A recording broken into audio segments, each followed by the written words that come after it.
Halo, halo, apa kabar? Assalamualaikum warahmatullahi wabarakatuh. Senang sekali kita ketemu lagi di hari Rabu ya, tanggal 24 September 2025. Masih tetap dalam program Off the Record, membaca berita di balik berita dan Alhamdulillah masih terus bersama kami. Saya Hersubun Arif. Dan saya Gibeta, senang sekali menjumpai teman-teman semua dan kita akan update berita dari Ya, konten kita yang sebelumnya. ya, itu kita mesti disclaimer dulu ya. Bukan kita terlalu senang memberitakan soal Gibran, tapi memang apa boleh buat itu berita yang paling kuat ya. Karena kemarin kan ada perkembangan yang sangat menarik ya. Akhirnya Dr. Rismond dan Dr. Roy Suryo itu dan rombongan sebenarnya rombongannya besar itu ya.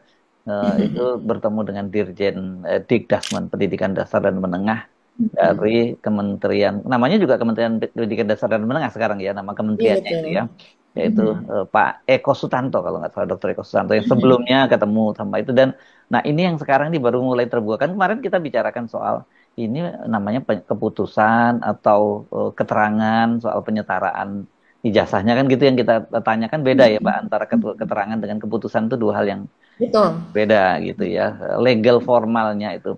Nah kalau dari pertemuan antara mereka ini, antara Rismond dengan Rismond dan rombongan lah kita sebutnya begitu, dengan Kementerian Dikbud, dirjennya, ya kita bisa sama dia bisa menyimpulkan bahwa ijazahnya, bahwa Gibran tuh nggak punya sebenarnya ijazah yang setara dengan SMK yang sebenarnya disebutkan itu. Nah ini yang saya kira menarik sekali untuk kita bicarakan karena konsekuensinya sangat jelas. Kalau memang itu terjadi, ya Gibran tuh bisa dimakzulkan. Intinya Pak Eko Susanto. Intinya kami ya, tadi sebenarnya kami berempat. Tapi setelah ada kuota yang sangat terbatas, mohon maaf Bu. Akhirnya hanya kami bertiga, saya, Dr. Rismond dan juga Mas Michael yang masuk dan mendengarkan. Diterima oleh Pak Eko Susanto, Dr. Eko Susanto, kemudian Pak Anang dari BPID, dan juga beberapa staf lain. Intinya kami hari ini menemukan fakta, terus terang saja, bahwa ini adalah keajaiban dunia ke-9.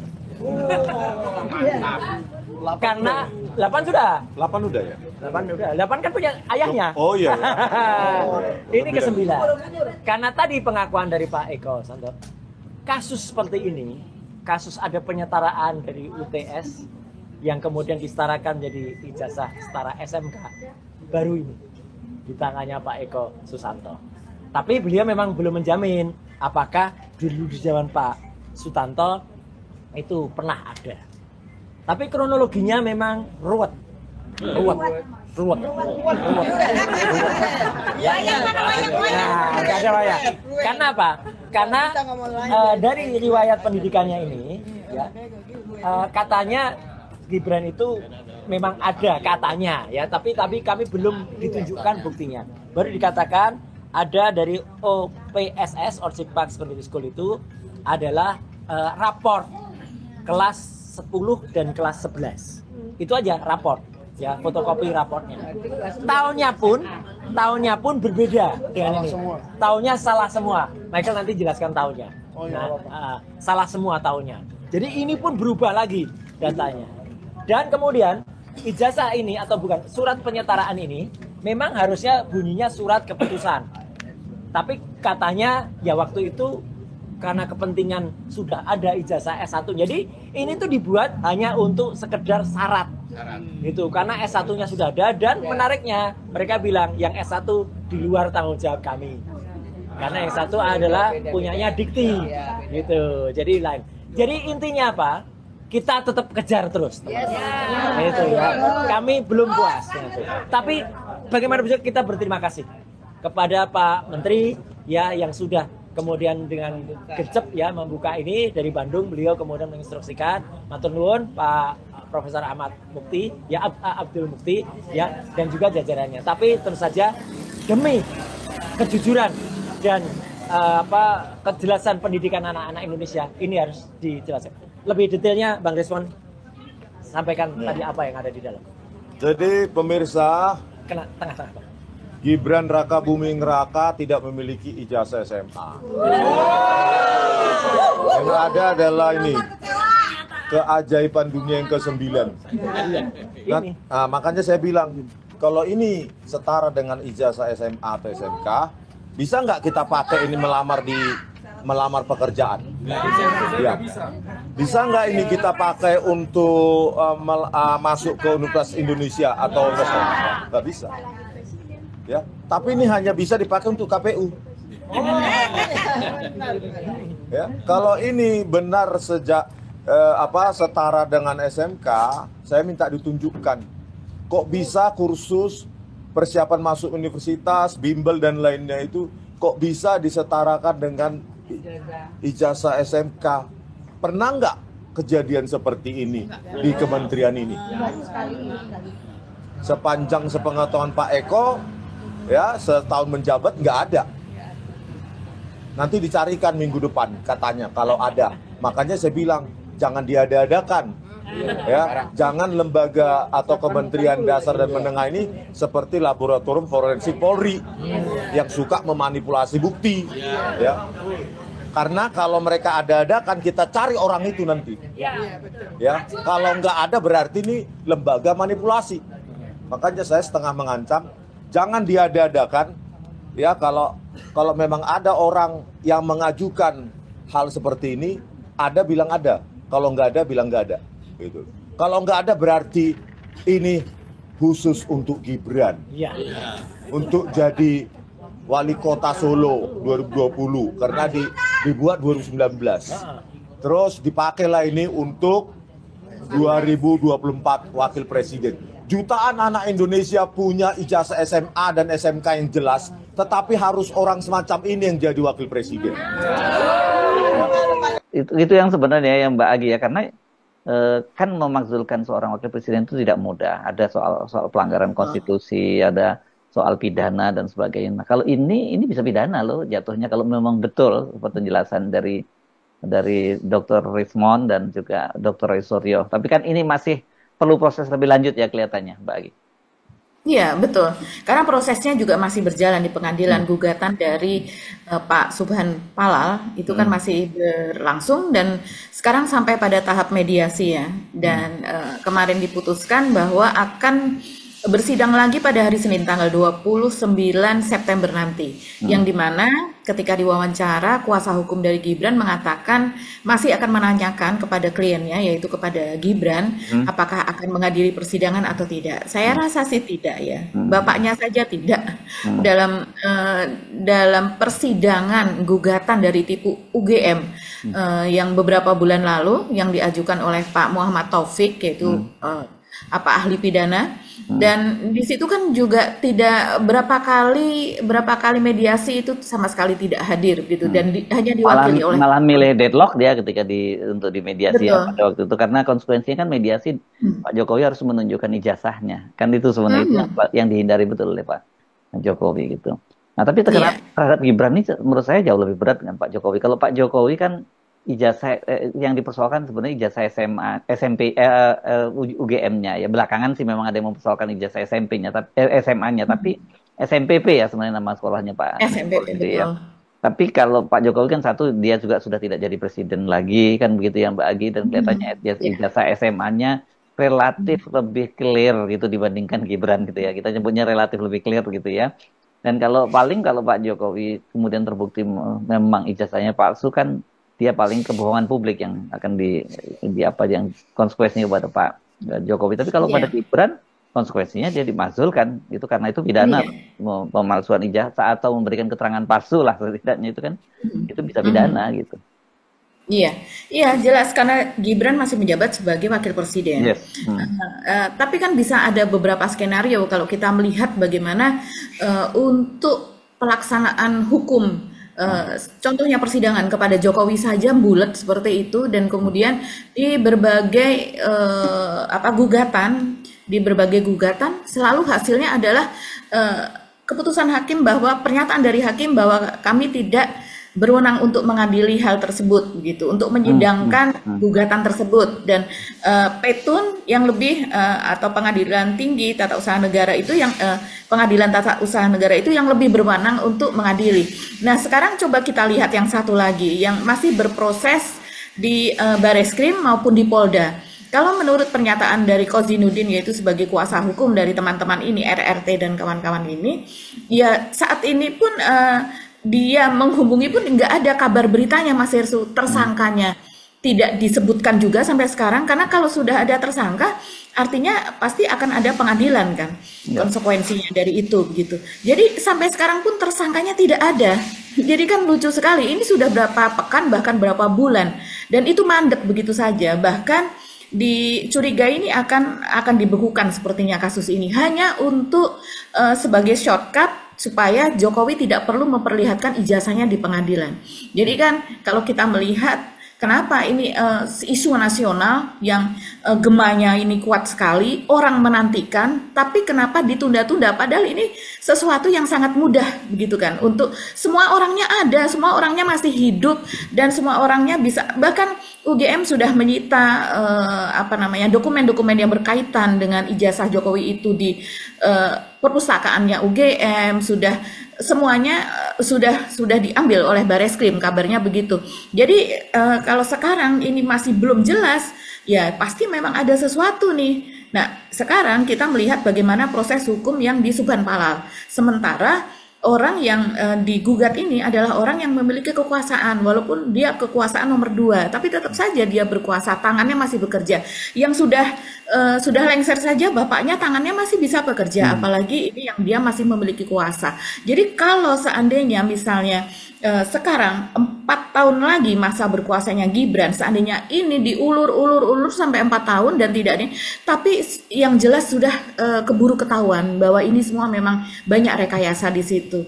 Apalagi kemarin keputusan KPU untuk membuat aturan nomor berapa Mas Hersu, 731 kalau tidak salah, yang kemudian yang pengecualian itu, yang ijazah pengecualian dokumen 16 dokumen pengecualian yang tidak bisa diakses publik itu, dan kemudian itu ditarik kembali, kan jelas itu untuk melindungi dan supaya ini akses kepada ijazah Gibran yang sekarang sedang dipersoalkan juga tidak bisa begitu. Jadi dan orang menuntut supaya ini anggota KPU sudah jelas lah, ini nggak benar nanti kalau tahun 2028 2029 mereka yang mengatur untuk pemilu gitu, kita kepercayaan sudah turun. Nah, Gibran sendiri saya rasa kan ini kan Pak Jokowi baru saja mengatakan bahwa dukungan untuk Gibran tentu saja Prabowo Gibran gitu, tapi yang utama ini kan bapaknya Gibran, dukungannya adalah kepada Gibran gitu. Untuk 2 periode ini bisa menjadi mimpi kosong Mas Hersu. Oke, dia bisa bertahan sampai dengan 2029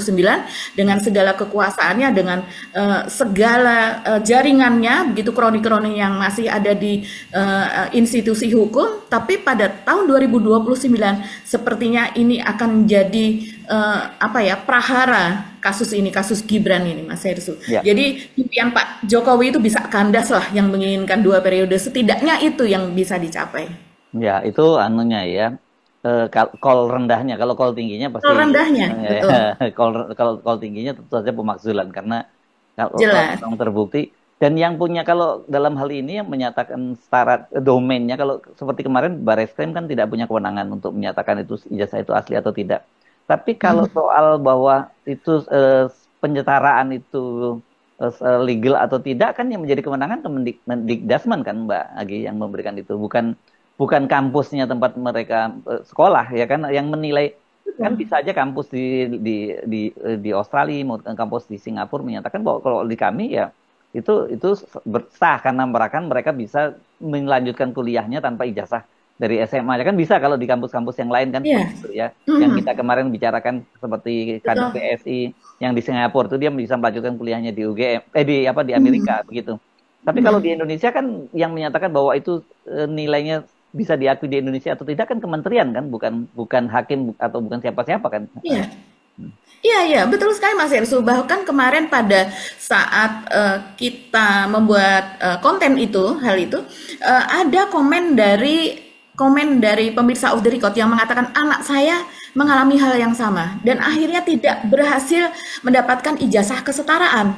Jadi anaknya lulusan dari luar negeri, berusaha supaya disetarakan di sini, ternyata banyak mata pelajaran begitu yang tidak sesuai, dan kemudian pencapaiannya eh, rendah begitu untuk berapa mata pelajaran begitu. Saya menduganya demikian karena saya juga mendengar dari teman juga seperti memang itu sulit begitu. Bahkan kemarin bocoran dari narasumber kita yang ada di Kemendikbudrismen juga mengatakan hal yang sama kan Mas Hersu. Ya. Jadi kalau menurut pemirsa Off the Record, akhirnya anaknya tidak menggunakan ijazah itu untuk melamar di perusahaan Indonesia. Akhirnya dia melamar di perusahaan asing yang ketika melihat ijazah itu ya mereka oke saja. Jadi ini memang sesuatu yang sangat berbeda ya, tidak bisa. Dan sekarang yang namanya termul itu sudah mulai menghadirkan di podcast mereka, yaitu dosen dari MDIS, kemudian konsultan yang ada di UTS Insert yang sekarang sudah bubar itu, yang sudah tidak ada lagi UTS Insert itu. Dan itu mulai dikuatkan, didengungkan Mas Hersu di media sosial begitu. Dan penontonnya ya lumayan juga begitu, tapi di situ tetap dibahas, diambil oleh podcaster dan kemudian dibahas. Jadi seperti misalnya konsultan dari UTS Insert, dia hanya mengatakan itu setara karena saya selama menjadi konsultan di sana, orang yang ikut semacam kursus ini kan dikatakan Pak Said Didu sebagai bimbel, bimbingan pelajar. Setaranya kan itu karena mereka tidak menyelenggarakan kuliah SMA begitu. Jadi misalnya hanya bahasa Inggrisnya yang kurang, maka kemudian dia ikut kursus untuk bahasa Inggris. Mata kuliah lain yang misalnya dia ingin masuk, kan kabarnya Gibran ingin masuk catering begitu ya, atau marketing semacam itu, manajemen. Kalau seandainya ada yang kurang, ya yang kurang itu saja yang dibenahi supaya bisa masuk. Dan itu pun diakui sama dia bahwa nanti sesudah selesai dari pathway itu, dari matrikulasi tersebut, maka dia tidak bisa kalau melamar atau masuk ke universitas yang memang universitas yang seperti yang kita sebutkan kemarin, seperti National University of Singapore atau NTU ya, Nanyang Technological of Singapore, kayak begitu nggak bisa begitu. Jadi memang hanya universitas tertentu yang kita tahu, selain ke UTS sendiri yang ada di Sydney, Australia, yang ternyata rankingnya juga tidak sebaik yang lainnya universitas di Australia, begitu juga termasuk MDIS itu, Management Development Institute of Singapore itu, yang ternyata rankingnya memang hanya ranking ke-46 dari 52 perguruan tinggi yang ada di Singapura. Jadi kita tahu kualifikasinya seperti apa begitu, dan itu bisa diraih oleh mereka yang hanya lulusan level 10. Level 10 itu kelas 1 SMA atau level 11 kelas 2 SMA. Itu tanpa mereka memiliki ijazah SMA, mereka bisa langsung ke sana gitu. Jadi memang sementara Indonesia, kita nggak peduli dia punya S1 atau S2 dan sekarang yang didengungkan para termul adalah kan punya ijazah S1, nggak mungkin orang bisa kuliah S1, lulus S1 tanpa SMA. Beda pendidikannya dengan di Indonesia. Di sini tidak bisa seperti itu, tapi di luar negeri bisa seperti itu. Sementara aturan KPU jelas, lulus SMA, bukan lulus S1, S2. Karena S1, S2 malah bisa, ternyata di luar negeri itu bisa dirancang, itu bisa dikamuflase, itu bisa dengan jalan memutar, maka dia bisa masuk ke perguruan tinggi di luar negeri tanpa perlu punya ijazah SMA. Jadi aturannya beda. Di sini nggak bisa. Ya, makanya saya bilang itu domainnya nggak perlu ke pengadilan. Itu sebenarnya cukup kalau memang kementerian sudah menyatakan itu mereka, ya nggak bisa gitu. Dan tadi katakanlah kan misalnya ngusul, ya kan, tapi kalau toh kayak gitu masih punya waktu Gibran untuk ikut paket C misalnya gitu ya di Indonesia untuk itu. Tapi kan itu untuk kalau dia nanti maju pada Pilpres 2029. Nah, persoalannya yang dipersoalkan adalah ketika dia maju pada Pilpres 2024 kemarin kan pakai ijazah apa? Itu yang jadi masalah kan. Jadi, ya itu krusialnya di situ saya kira. Ya. Iya, dan penanda tangannya juga. Akhirnya nanti bisa sampai ke menterinya juga, karena dulu kan kementerian ini menjadi satu semuanya kan, Kementerian Kebudayaan, Didasmen, Dikti, semuanya ada di bawahnya Nadiem. Jadi ini bahkan dan saat ini kalau kita melihat bagaimana sikap dari Menteri Didasmen, Pak Profesor Abdul Muti begitu ya, saya berkomunikasi dengan Mas Roy Suryo dan dia bisa menerima WA dari Roy Suryo begitu, berkali-kali WA itu mengabarkan tentang perjalanannya, tentang dia ada di luar kota sedang berusaha menuju Jakarta supaya bisa menerima Roy Suryo, Rismond dan kawan-kawan ini, tetapi ternyata tidak bisa. Dan Roy Suryo membagikan, dia tidak memperlihatkan tapi dia membagikan kurang lebih Pak Abdul Muti itu seperti ini. Nah, dengan kita melihat cara Abdul Muti yang bersedia berkomunikasi langsung dengan RRT ini, Rismond, Roy, Tifa ini ya, kita bisa melihat bagaimana sikap dari menteri yang sekarang, begitu Mas Ersu. Dan kurang lebih Roy Suryo juga menangkap berdasarkan hasil pembicaraannya dengan Abdul Muti, Pak Menteri ini, dia menangkap bahwa ini adalah pekerjaan dari kementerian yang lalu, begitu. Ya, Nah, memang iya, apakah itu kemudian nggak usah dibahas, memang kalau itu betul? memang iya. Iya. Nah, apakah kalimat selanjutnya adalah yang akan yang akan diperbaiki di kementerian ini, yaitu kita bahasanya tidak seperti itu, mungkin tidak segamblang itu, tapi dengan dia memberikan utusannya gitu ya untuk bertemu dengan teman-teman ini dan bahkan pekan depan akan bertemu lagi, begitu kan? Ini artinya memang sudah ada kelonggaran, Mas. Ini cekot-cekot lah ini geng Solo ini, Mas Hersu. Apalagi Kita tahu standingnya Pak Abdul Muti, kecuali ada intervensi dari atas ya, intervensi dari presiden misalnya atau dari pihak-pihak tertentu yang kita tidak tahu apakah Pak Abdul Muti punya sandera atau tidak, kita tidak tahu, tapi kan dia bukan pejabat pemerintah sebelumnya begitu. Ya ini makanya ini tahapan yang menarik, saya kira bisa jadi game changer apa yang terjadi di pertemuan itu. Dan kan sejauh ini Rismond dan Roy Suryo juga mendapatkan fotokopi ya yang disebut sebagai keterangan, bukan surat keputusan gitu. Kalau keterangan ya diterangkan aja, dan pada waktu itu kenapa bisa diterima oleh KPU itu kan jadi persoalan juga kan, ya kan. Iya, betul. KPU-nya seperti apa? Tadi Anda menyinggung soal KPU yang mencoba menutup-nutupi. KPU yang sekarang ini masa kerjanya sampai tahun 2027, Mbak. 2027. Tapi sangat mungkin orang-orang ini bisa terpilih kembali menjadi komisioner KPU. Jadi harusnya memang orang-orang itu dipecat dari sekarang gitu, dan harus dibentuk tim baru kan gitu, tim seleksi baru, dan kemudian muncul, ini harus bersih lah KPU itu, karena KPU itu selain orientasi pada kekuasaan itu partai-partai politik.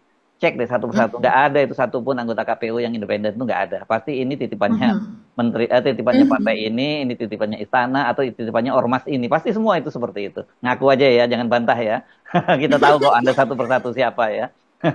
Dan permainan Anda kemarin pada pemilu yang lalu juga kita tahu kok, gitu ya. Iya. Jadi kita akan melihat ya. Isi panitia seleksi, jadi pansel yang dibentuk oleh presiden nanti. Kalau dulu kan Jokowi membentuk panselnya itu adalah orang-orang yang ada di sekitarnya, staf sus, semuanya. Ketuanya pada waktu itu panselnya Juri Ardiantoro yang sekarang menjadi wakil menteri Sesnek, dan Anda bisa cermati bagaimana statement-statement dia dalam kontroversi ini gitu. Iya, dan jejaknya juri itu kan sangat jelas sekali, Mas Hersu. Ini memang orang yang sangat dekat dengan Jokowi. Tim sesnya juga. Tim sesnya Jokowi, Ma'ruf Amin pada waktu itu ya. Iya, betul. Jadi kita lihat nanti panitia seleksinya siapa. Apakah Prabowo, ini kan ujian demokrasi ya. Apakah Prabowo masih mengikuti jejak dari Jokowi? Dia memilih dari kroninya, dari orang dalamnya untuk menjadi panitia seleksi dari KPU nanti tahun 2027, ataukah dia memilih untuk supaya rakyat ini mengenang namanya secara bersih sebagai orang yang mengembalikan demokrasi di sini. Dan coba ya kita lihat lagi, Mas Hersu, mungkin teman-teman kemarin ada yang kurang mengikuti. Ya, ini kita mendapatkan keterangan sumber OTR di Kemendikbud yang dia tahu perjalanan dari surat keterangan ini. Jadi kita bacakan lagi sedikit saja ini. Surat yang beredar sebagai penyetaraan dalam tanda kutip punya Gibran itu bukan surat penyetaraan, tetapi surat keterangan. Sekali lagi penjelasan dari orang dalam Kemendikbud adalah surat yang dianggap sebagai penyetaraan itu punya Gibran itu bukan surat penyetaraan, tetapi surat keterangan. Surat penyetaraan ijazah itu memiliki kekuatan legal yang sama dengan ijazah. Karena itu keterangan, maka tidak memiliki kekuatan legal yang sama dengan ijazah. Jadi sekali lagi, surat penyetaraan ijazah itu memiliki kekuatan legal yang sama dengan ijazah di Indonesia, yaitu berupa surat keputusan dirjen. Jadi setiap surat keterangan adalah surat keputusan dirjen, bukan surat keterangan.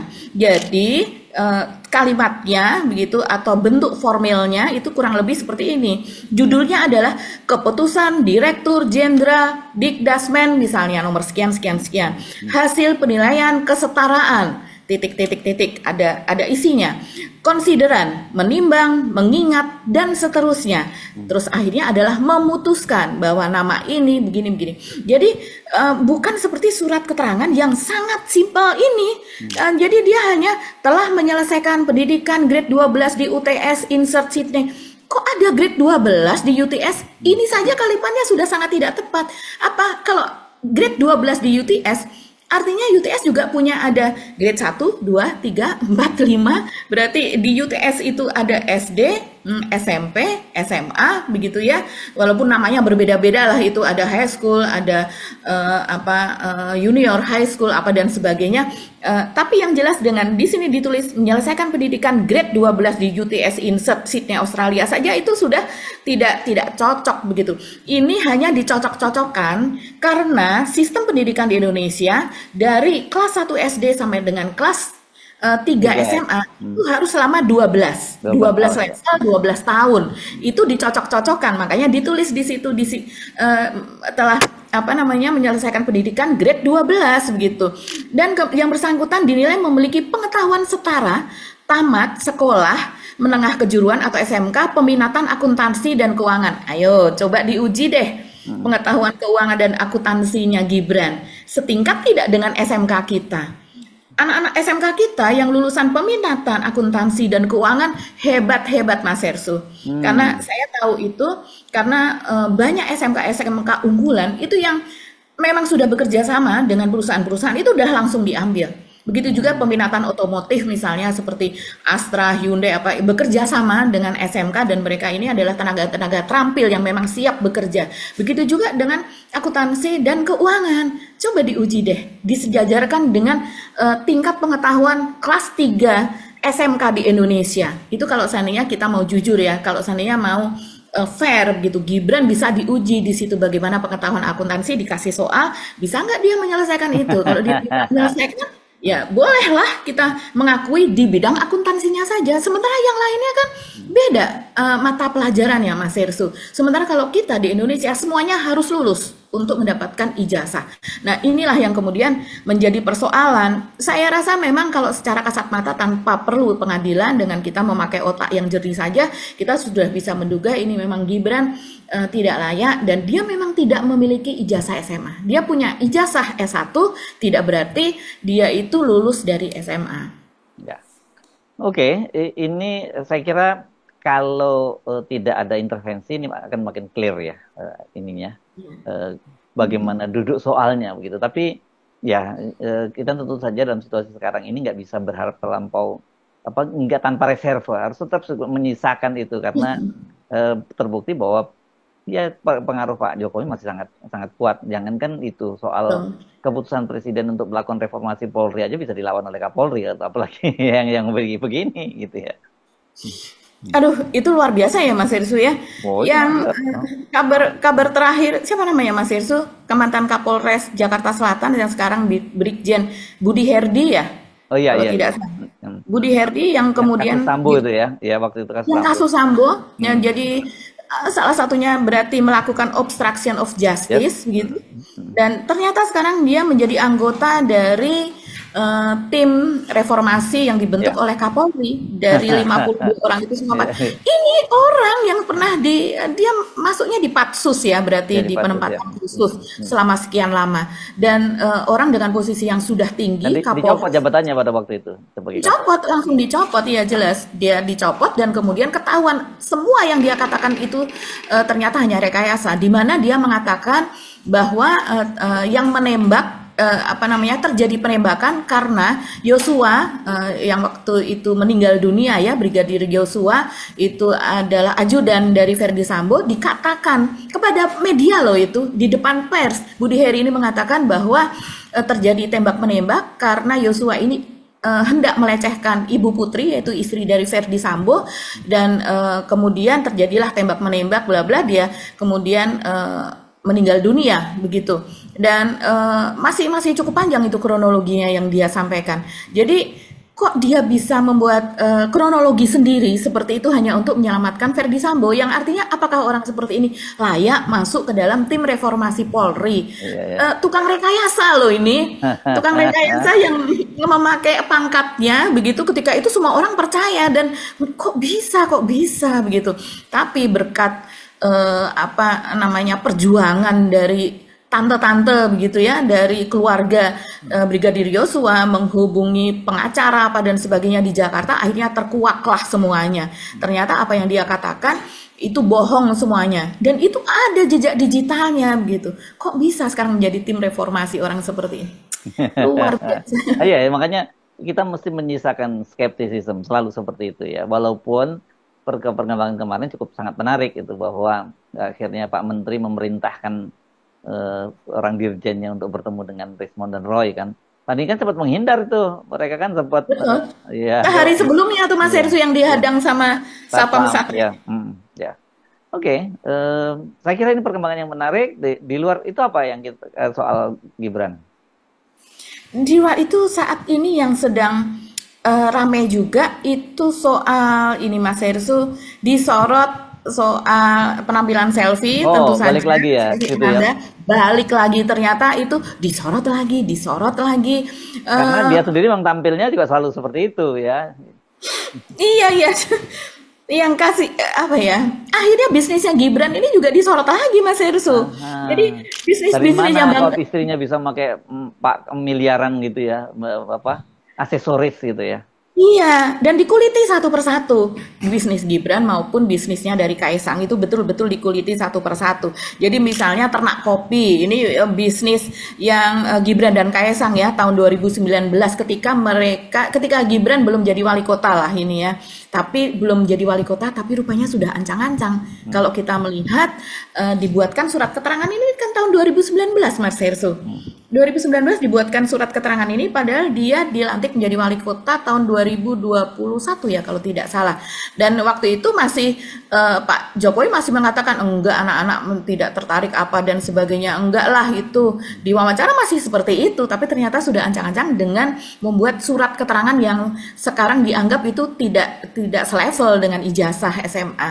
Nah, ini ternak kopi misalnya, ini sudah gulung tikar ya. Kemudian ada gula ini adalah minuman gitu, bisnis minuman tradisional, es doger, es kacang hijau dan sebagainya. Ini dibuat pada tahun 2018, tahun 2020 juga udah tewas ya. Dan ini termasuk yang itu Mas Yesus masih ingat, ini ada investor yang sampai puluhan miliar segala macam masuk ke sini, masuk ke sana, yang digugat oleh digugat ke KPK begitu ya, dan kemudian ada dilaporkan, dilaporkan, dan kemudian ada Siapmas ini bisnis yang didirikan oleh Gibran ini untuk untuk bisnis keripik begitu, untuk bisnis minuman ngedrink namanya Kemeripik. Dia kan mereka selalu membuat brand-brand itu sesuai dengan yang ada di telinga Gen Z gitu atau milenial, itu langsung akrab karena menjadi diksi sehari-hari.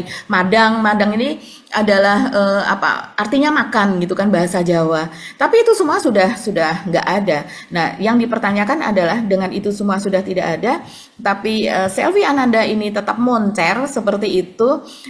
Yang diperlihatkan nih sekarang Mas Hersu yang ada di coba saya lihat ya. Ini yang ada di X, ini kok lain-lain lagi dari yang kemarin kita lihat ya Mas Hersu ya. Jadi yang kita lihat kan misalnya jam tangan yang merek ini harganya segini ini sudah lain lagi. Jadi artinya memang banyak sekali ya. Ini ada Rolex Lady Datejust harga 340 juta, ada Rolex Datejust 36 300 juta, Cartier Panter Small, maaf kalau salah ini pengucapannya, 70 juta, ada Audemars PK Royal Oak self winding begitu 630 juta. Ini tidak dicantumkan yang miliaran ya, yang 1,7 miliar segala belum. Ini kalau kita jumlahkan dari tas-tasnya Selvi, kemudian dari jam tangan ini, perhiasan-perhiasannya dan sebagainya, itu jumlahnya banyak sekali, miliaran. Sementara LHKPN-nya Gibran itu hanya 27.500.000.000 begitu, 27,5. Pertanyaannya ini beli sendiri atau dibeli orang lain? Kalau orang lain kan jatuhnya jadi gratifikasi karena itu pejabat kan gitu, istri keluarga Betul. pejabat. Betul. Dan di situ dari 27,5 miliar yang berbentuk rumah misalnya, rumah dan bangunan dan sebagainya ya, itu ada 17 miliar misalnya. Mobil ada sekian miliar. Terus kemudian barang tidak bergerak lainnya misalnya ada sekian miliar. Nah, sisanya cuma berapa miliar? Sisanya berapa miliar ini sementara jumlah perhiasan atau semua ya outfit gitu dari Selvi Ananda ini orang jadi menghitung-hitung kan. Kalau di media Puluhan sosial miliar ya, duit bisa puluhan miliar itu ya Mbak. bisa puluhan miliar ya, itu dari mana? Nggak sesuai, nggak relate, nggak sinkron gitu dengan LHKPN-nya Gibran. Dan biasanya seperti ini Mas Hersu jawabannya adalah memang mendapatkan warisan, mendapatkan hibah, warisan dari orang tua. Nah sementara ini Silvi sorry dipastikan nggak mungkin dapat warisan dari orang tua. nggak mungkin kalau Karena kita tahu mendapatkan latar dari belakang keluarga orang tuanya ya. betul, itu yang dipersoalkan oleh netizen. Nah, jadi memang banyak sekali kontroversi di Gibran ini yang kalau kita menghadapi 2029 kita tidak tahu trik atau strategi dari Pak Jokowi berikutnya ya. Tapi kalau melihat kondisi saat ini hopeless ini untuk Gibran 2 periode Pak Jokowi. Oke, Mbak Agi, itu kan kata kita hopeless, tapi Pak Jokowi Betul. pasti punya cara ya. Sampai ketemu lagi kita, insya Allah di konten yang berikutnya. Kami mohon pamit, saya Hersu Arif. Dan saya Gebeta, terima kasih atas perhatian teman-teman semua. Tetap salam akal sehat. Wassalamualaikum warahmatullahi Waalaikumsalam wabarakatuh. warahmatullahi wabarakatuh.